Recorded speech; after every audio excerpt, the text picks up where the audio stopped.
সকাল সকাল ঘুম থেকে উঠেই খালি পেটে একটা গ্যাসের ক্যাপসুল খেয়ে লেগে পড়লাম কাজে। আর আজকে একটু দেরি করে উঠেছি। দিদি সকাল সকাল উঠেছে, দিদি ছড় মারুলির ঝাঁট এইগুলো সব দিয়ে দিয়েছে। মুরগির ঘরের দরজাটা খোলা হয়নি, তাই আমি এলাম মুরগির ঘরের দরজাটাকে খুলতে। দরজাটা তুলে দিয়েছি, তাও দেখছি মুরগিগুলো বেরিয়ে আসছে না। অনেকক্ষণ পর দেখলাম একটা মুরগি বেরিয়ে এলো। আর কি সর্বনাশ, দেখো আর একটা মুরগি ভেতরে নেই। আর কালকে রাত্রে দরজাটা রুদ্রর বাবাই লাগিয়েছিল। আমি লাগালে কি হয়, উঁকি মেরে দেখি দুটো মুরগি আছে নাকি। ও দেখেনি, দরজাটাকে লাগিয়ে দিয়েছে। সকালবেলায় একটা চিন্তায় পড়ে গেলাম যে মুরগিটার কি হলো, সারা রাত কোথায় থাকলো। এবারে ও বাড়ি গিয়ে একটু খবর নিয়ে আসতে হবে। যাই হোক, দেখো আমি ঘরগুলোকে মুছে নিচ্ছি। দিদি ঘরগুলো আগেই ঝাড়ু দিয়ে দিয়েছিল, আর দিদি এখন গেছে বাসন ধুতে। তাই ভাবলাম আমি ঘরটাকে মুছে দিই, তাই ঘরটা মুছতে শুরু করলাম। তো শুভ সকাল বন্ধুরা, আশা করছি তোমরা যে যেখানে আছো সকলে ভালো আছো, সুস্থ আছো। বীরভূম জেলার ছোট্ট একটি গ্রাম থেকে আমি দৈবকী তোমাদের সকলকে জানাই আমার ব্লগ চ্যানেলে অনেক অনেক স্বাগত, অনেক অনেক ভালোবাসা। যাই হোক, দেখো ঘরের ভিতরটা আমার মোছা হয়ে গেল। এখন আমি বাইরের এই সিঁড়িটাকে মুছে নিচ্ছি। আর হ্যাঁ বন্ধুরা, ভিডিওটি স্কিপ না করে সম্পূর্ণ দেখার অনুরোধ রইল তোমাদের কাছে।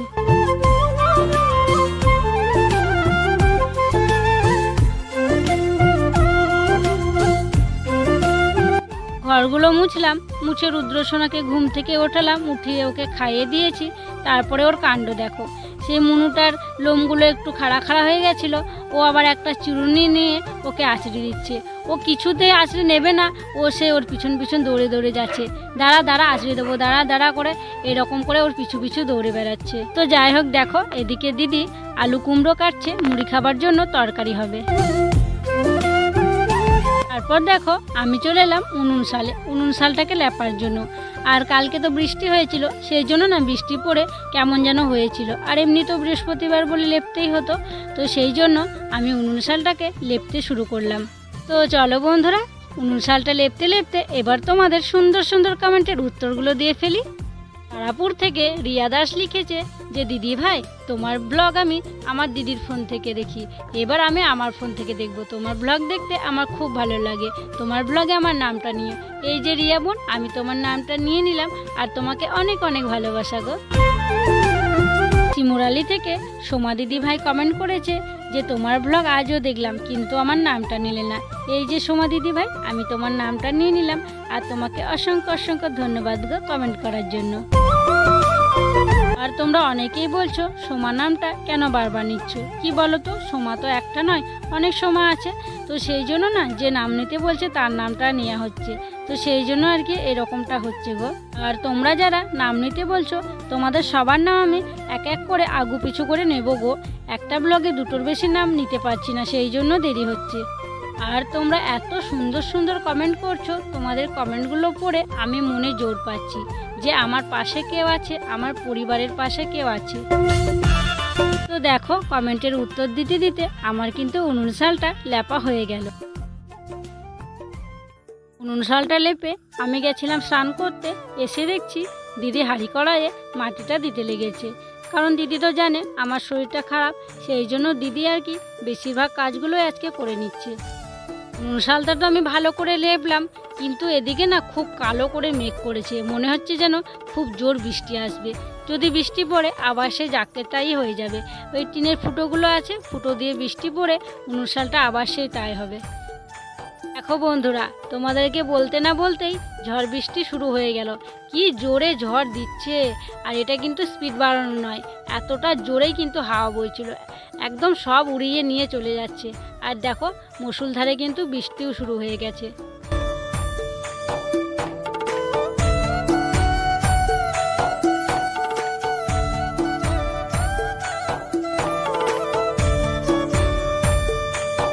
এইমাত্র ঝড় বৃষ্টি থামলো, আর দেখো আমি উঠোনে চলে এসেছি। আর আমাদের উঠোনটার অবস্থা দেখো, একদিনের বৃষ্টি বলতে কি বেশিক্ষণ হয়নি গো, যেটুকু সময় ধরে বৃষ্টিটা হয়েছে খুব মুষলধারে একদম জোরে জোরে বৃষ্টি হয়েছে।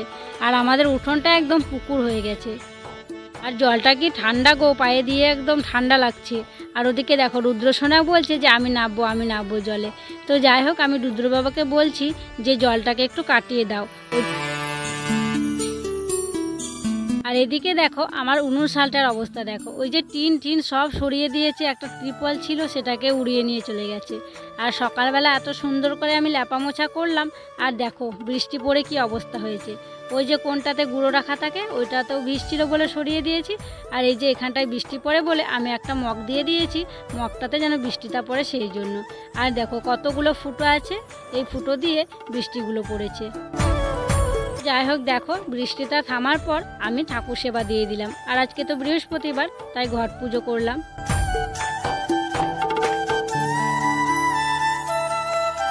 সেবা দিয়ে দিলাম, তারপরে দেখো মুড়ি নিয়ে নিয়েছি, আর আমি বেরিয়ে মুড়ি খাচ্ছি। 4-5টা দেখছি আর মুড়ি খাচ্ছি। আর আমাদের গ্রামে না আমি বলে নয়, অনেকেই আছে এভাবে বেরিয়ে মুড়ি খায় আর এর ঘর ওর ঘর আর কি যায়। 4-5টা দেখছি যে বৃষ্টি পড়ে কোথাকার কি অবস্থা হয়ে আছে। এই দিকটা তো দেখলাম আমার গোবরের গর্তটা এক গর্ত জল দাঁড়িয়ে গেছে। তো যাই হোক ওই পাশটাকেও আমি দেখে নিলাম।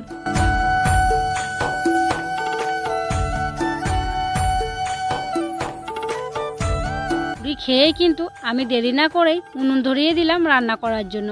এখনও কিন্তু মেঘ করে আছে, এই বৃষ্টি আসবে ওই বৃষ্টি আসবে এরকম মনে হচ্ছে। আর বৃষ্টি এলে তো উনুন শালটায় আর রান্না করা যাবে না, চারিদিকে বৃষ্টি পড়ছে, সেই জন্য রান্নাটা বসিয়ে দিলাম। আর আজকে সবজিপাতিগুলো দিদি সব কাটাকুটি করে দিয়েছিল। আর এই যে দেখছো আমি কি বাটছি বলো তো, এটা হচ্ছে তিল। আর এই তিল বাটা দিয়ে আমি একটা তরকারি বানাবো।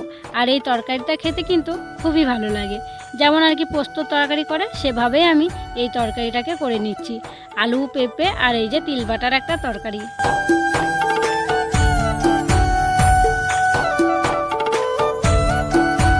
আমার রান্না বান্না হয়ে গেল। আর কি সুন্দর রোদ বের করেছে, যা মেঘ করেছিল সকালবেলা মনে হচ্ছিল আজকে যেন সারাদিন আর রোদই বের হবে না। আর যে জামা কাপড়গুলো কেচেছিলাম সেগুলো তো ঘরেই মেলা ছিল, কিচ্ছু শোকায়নি, একদম ভিজে হয়ে আছে। তাই রোদ দেখে আমি সেগুলোকে রোদে মেলে দিচ্ছি। আর রুদ্রর বাবা একটু মাঠে গেছে, কি বলো তো, সকালবেলা বৃষ্টি হওয়ার কারণে ছাগলগুলোকে মাঠে দেওয়া হয়নি, তো ওরা খুব চেঁচামেচি করছিল, তাই ওদেরকে মাঠে একটু চড়াতে নিয়ে গেছে। আর আমি এখন যাব ওকে ডাকতে, কারণ অনেকটাই বেলা হয়ে গেছে, প্রায় 1:30টা বাজছে। এসে আবার স্নান টান করবে, খাওয়া দাওয়া করবে, সেই জন্য আমি একটু যাব। ওই দেখো বন্ধুরা, রুদ্রর বাবা এখানে নিয়ে এসছে ছাগলগুলোকে। সকাল থেকে ছাগলগুলো মাঠে যেতে পারেনি, খুব চেঁচামেচি করছিল, খিদেও পেয়েছিল। ভেজা ঘাসগুলো খাচ্ছে, দেখো ঘাসগুলো কি সুন্দর খাচ্ছে, সব ছাগলগুলোই কি সুন্দর ঘাস খাচ্ছে। হ্যাঁ, আর এই জমিটায় কালকে ধান কাটা হয়েছে, এই জমিটায় ঘাসগুলো হয়ে আছে, ওই ঘাসগুলোই খাচ্ছে। মুনু মুনু এদিকে আয়, দেখছো মুনু দেখছে আবার। আয় মুনু এদিকে আয়, ধান খাস না, বকবে আয়।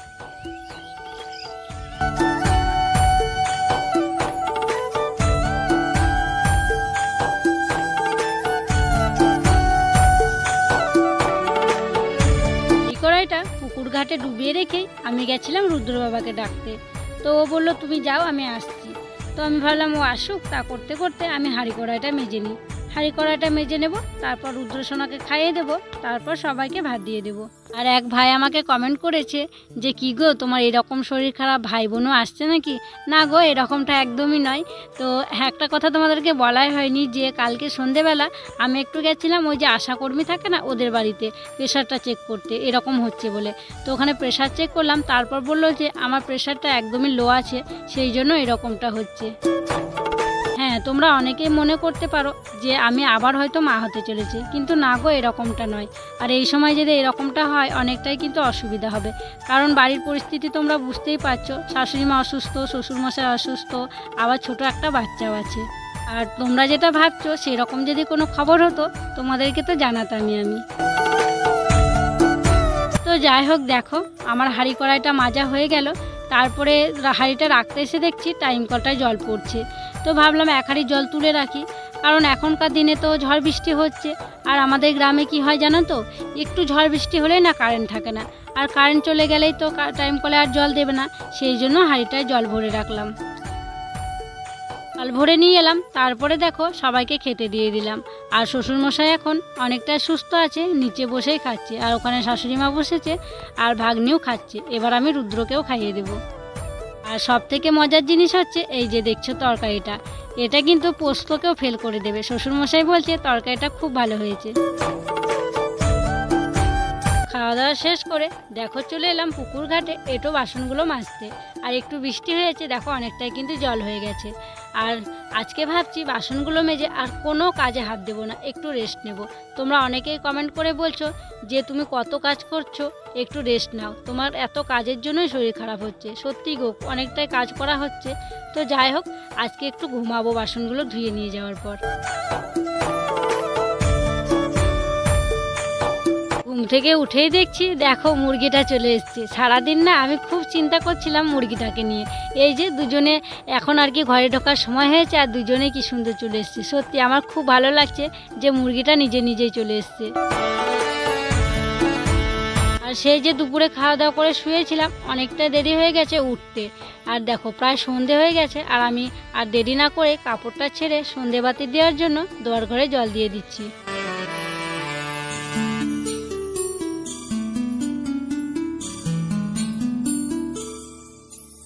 দোয়ার ঘরে জল দেওয়া শেষ করে আমি সন্ধেবাতি দেখাতে শুরু করলাম। আর তোমরা অনেকেই বলেছো যে এই তুলসী গাছটাকে তুলে দিতে, শুকিয়ে গেছে। না গো, এই তুলসী গাছটা না শুকায়নি, ছোট ছোট পাতা আছে, ক্যামেরায় অত বোঝা যাচ্ছে না। তো যাই হোক, দেখো তুলসী তলায় দেখালাম, তারপরে গোয়ালে দেখিয়ে, মনসা তলায় দেখিয়ে আমি এখন চলে এলাম আমাদের ধানের তলাতে ধূপ সন্ধ্যা দেখাতে। আর দেখো যখন বৃষ্টি হয়েছিল উঠোনটায় কত জল ছিল, এখন আর জল নেই, কারণ দুপুরবেলা বেশ রোদ হয়েছিল। আমি ওদিকে সন্ধেবাতি দিচ্ছিলাম, আর দিদি এদিকে চা করলো। আর চা করে মাকে বাবাকে দিদি মুড়ি দিয়ে দিয়েছে। আর দেখো এখন সন্ধেবেলা বসে সবাই মিলে চা মুড়ি খাচ্ছে। আমি রুদ্রসোনাকে খাইয়ে দিচ্ছি, ওদিকে রুদ্রর বাবা আছে, দিদি জামাইবাবু আছে। আর এই গ্রামে না সবাই এই সন্ধেবেলা চা মুড়ি খায়।